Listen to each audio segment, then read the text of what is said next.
प्रस्तुत हूँ नई खबर के साथ। आइए देखते हैं। जन अधिकार पार्टी के जिला महासचिव पवन सिंह मौर्य महामहिम राष्ट्रपति महोदय जी को जिलाधिकारी महोदय जी को एक ज्ञापन के माध्यम से पत्र सौंपते हुए इनका कहना यह है कि देश में नेकानेक धर्म जाति के लोग सैकड़ों वर्षों से रहते चले आ रहे हैं। भारत की प्रमुख नीतियों में एक यह भी है कि सभी धर्मों के एक समान रूप से सम्मान करेंगे, किंतु देश में असहिष्णुता बढ़ती जा रही है। यह एक स्वस्थ समाज के लिए अनुचित है। यह कहते हुए अपनी प्रमुख मांगे के लिए जिलाधिकारी महोदय को ज्ञापन सौंपे हैं।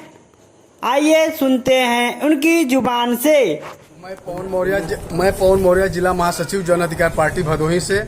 आज हम लोग यहाँ पर माननीय राष्ट्रपति महोदय जी के संबोधित ज्ञापन पत्र जिलाधिकारी महोदय जी द्वारा सौंपने के लिए आए हैं, जिसमें हमारी कुछ प्रमुख मांगे हैं और मैं राष्ट्रपति जी का ध्यान देश की और प्रदेश की तरफ बढ़ती कानून व्यवस्था की तरफ लेके जाना चाहता हूं।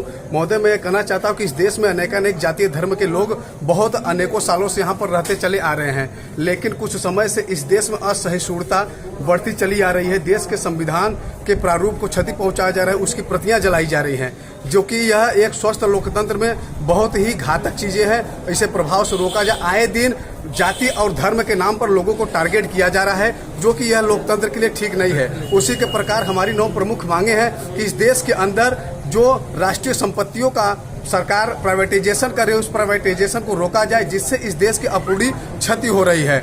और उसी के साथ में डीजल पेट्रोल पर जो अधिरोपित टैक्स केंद्र एवं राज्य सरकार अलग अलग रूप से टैक्स ले रही है, उस टैक्स को कम किया जाए, जिससे कि आम जनता के अंदर सस्ते रेटों में पेट्रोल और डीजल मुहैया हो सके। और उसी के साथ हम इस देश के अंदर नई शिक्षा नीति जो सरकार लागू करना चाहती है, माननीय राष्ट्रपति महोदय जी से निवेदन है कि नई शिक्षा नीति देश के अंदर किसी भी कंडीशन में लागू नहीं होना चाहिए। जन अधिकार पार्टी इसका पूर्ण रूप से विरोध करती है, क्योंकि नई शिक्षा नीति एक बहुत ही साजिशन के तहत देश के अंदर लाई गई है, जिसका असर आज के 30-40 साल बाद देखने को मिलेगा। इस देश की बहुत बड़ी आबादी, जो बहुसंख्यक आबादी है, पिछड़ा, दलित, शोषित, वंचित, minority, schedule caste, schedule tribe के लोग हैं, ऐसे बच्चों को जाति से वंचित करने का इस साजिशन के तहत नई शिक्षा नीति लाई गई है। इसलिए माननीय राष्ट्रपति महोदय जी से निवेदन है, नई शिक्षा नीति देश के अंदर किसी भी कंडीशन में लागू नहीं होना चाहिए। किसानों के ऊपर ध्यान देते हुए हम चाहते हैं कि किसानों को कीटनाशक और खाद बीज और उनकी सिंचाई की व्यवस्था मुफ्त की जाए।